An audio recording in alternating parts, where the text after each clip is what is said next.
Good luck. Scott Sloan Show, the big one, 700 WOW. Just on and on and on and on and on. We have breaking news out of Baltimore. The mayor there says they're going to reform the police department based on the Freddie Gray case. Here in Cincinnati, of course, we're talking about what happened on Sunday. Jawar reporter, a homeless man with mental issues, goes into a Kroger on Vine Street about 7 o'clock in the morning, a little after 7. Winds up stealing 4 or 5 items, goes to leave. Security guard stops him, and the security guard is then confronted with a knife, a bladed instrument, which is held to his throat. Jawar reporter leaves. Police come. They file a report. They watch the video, get a description, issue that out. They then go and try and find Jawar reporter, which they locate. He located him near Government Square about 10 minutes later. And you see video now, Jawar reporter, as police officers pull up. Instead of running like most suspects do, he runs towards the officers, moves quickly towards the officers, and the officer in this case winds up shooting him dead as he attempts to stab the officer driving the police vehicle. But there's people in Cincinnati, Josh Spring, BLM, and others saying that the officers should have been allowed to be slashed and been allowed to be attacked in order to save the life of Jawar reporter. Joining me on 700 WLW, only in America in 2016 would you have to write a book telling people how to prevent themselves from becoming like Jawar reporter. DOJ Special Agent retired Bobby Kimbrough is on the show this morning on 700 WLW. Agent Kimbrough, good morning. How are you?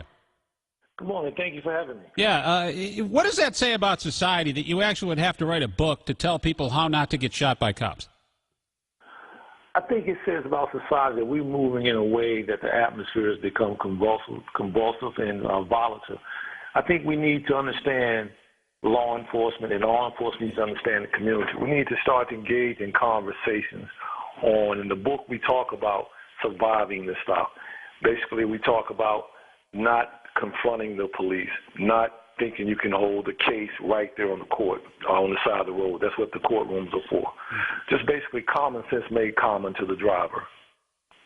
It seems common sense, probably about 99.99% of the people listening, that in the case of Jawar reporter, he approaches police officers with a knife as they sat in the vehicle attempting to stab the driver of the vehicle, the officer who winds up ultimately firing a number of shots into the body of Jawar reporter to realize that threat. And yet we have alleged leaders of the community, Josh Spring of the Homeless Coalition, Black Lives Matter, and others in Cincinnati saying that the police officer should have allowed himself to be stabbed so that Jawar reporter could have been subdued, arrested, and then tried, but tried alive. As a law enforcement officer yourself, how do you respond to those kind of statements from people in the community?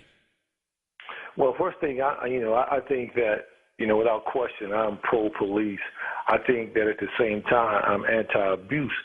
I think that in that situation that you're talking about with a man wielding a knife, an officer has to do what he's trained to do and what is right. But I think as relates to what's happening in America, the atmosphere has become divided. It has become one of those situations, me against you, you against me.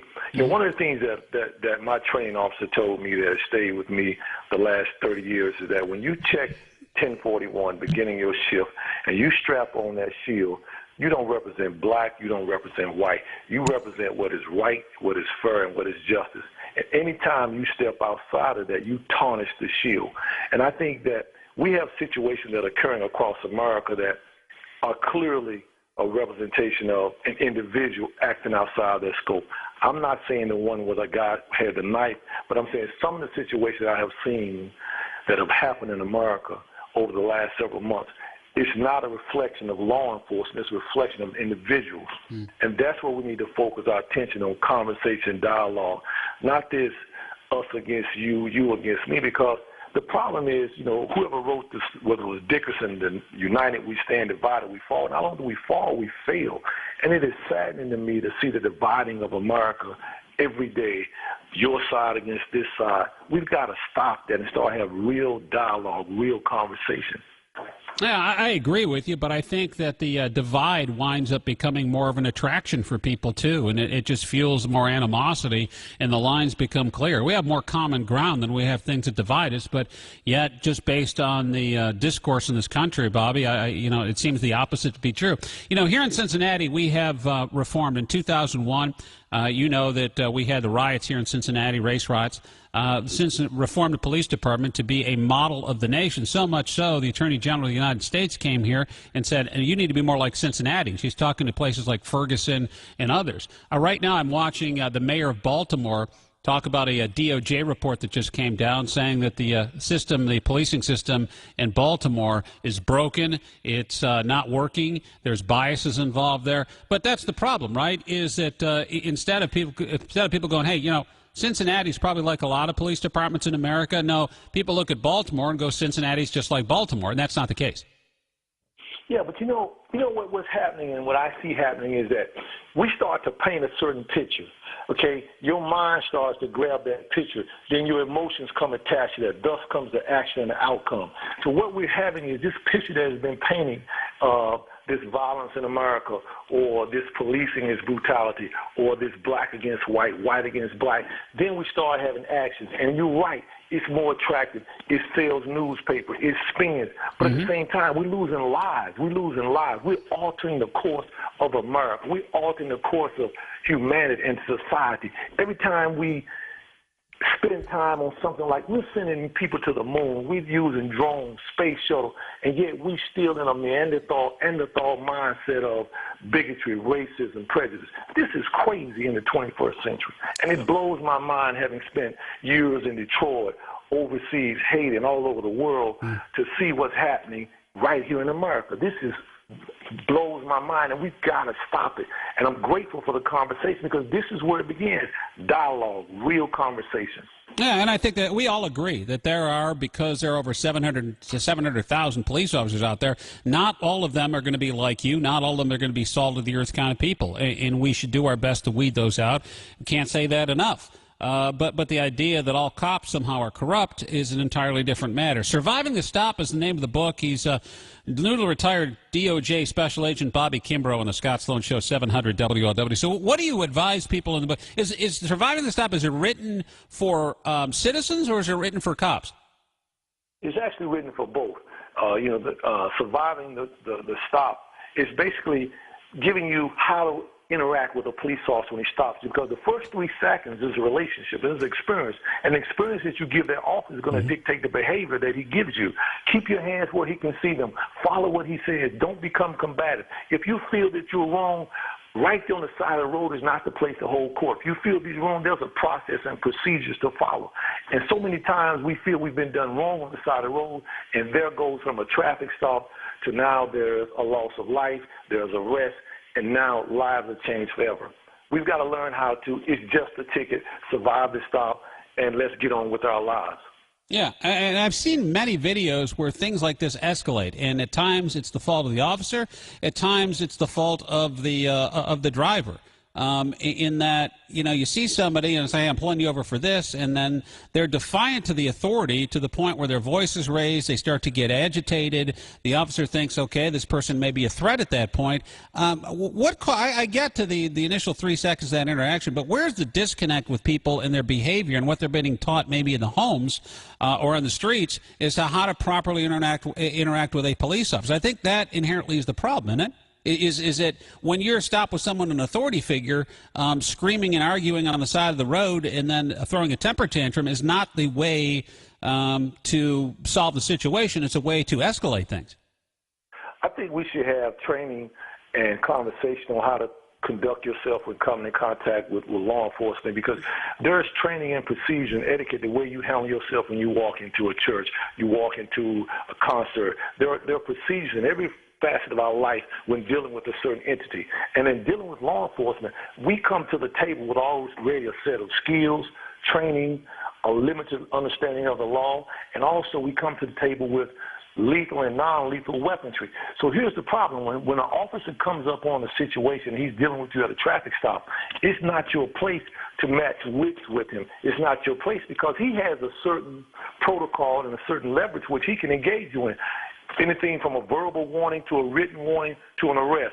Your insurance out of date, tags out of date, which would have normally been maybe a written warning or even a citation, becomes an arrestable offense. And he understands that when he stops you.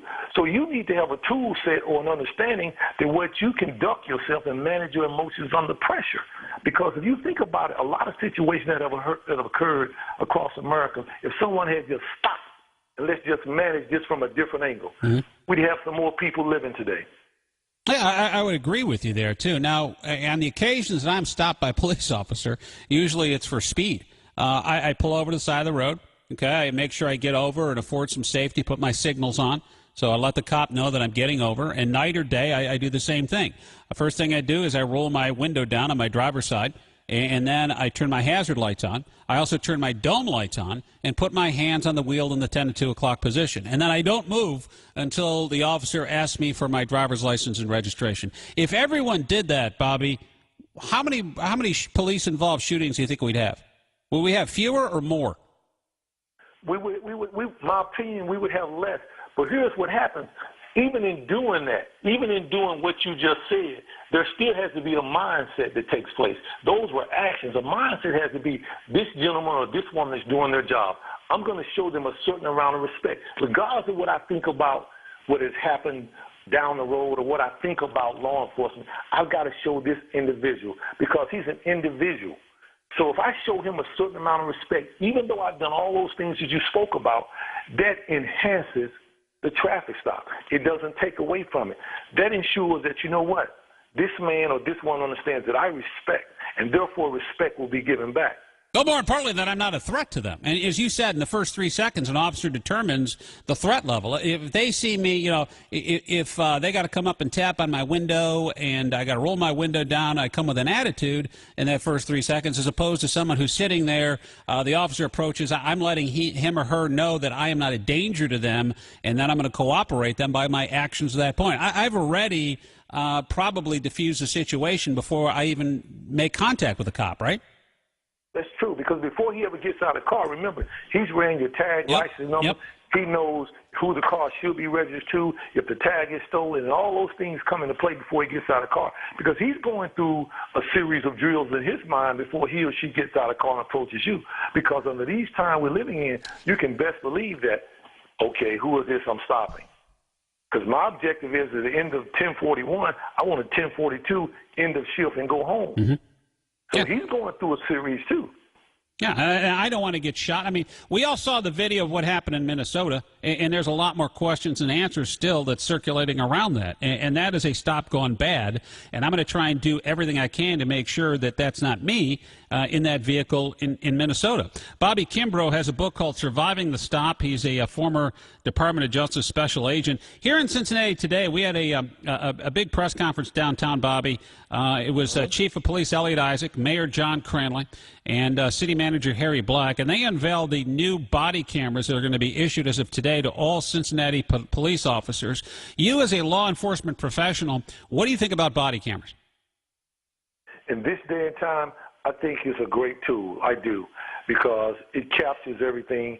Because the climate out there now, in order to transform people, you have to have a certain degree of transparency.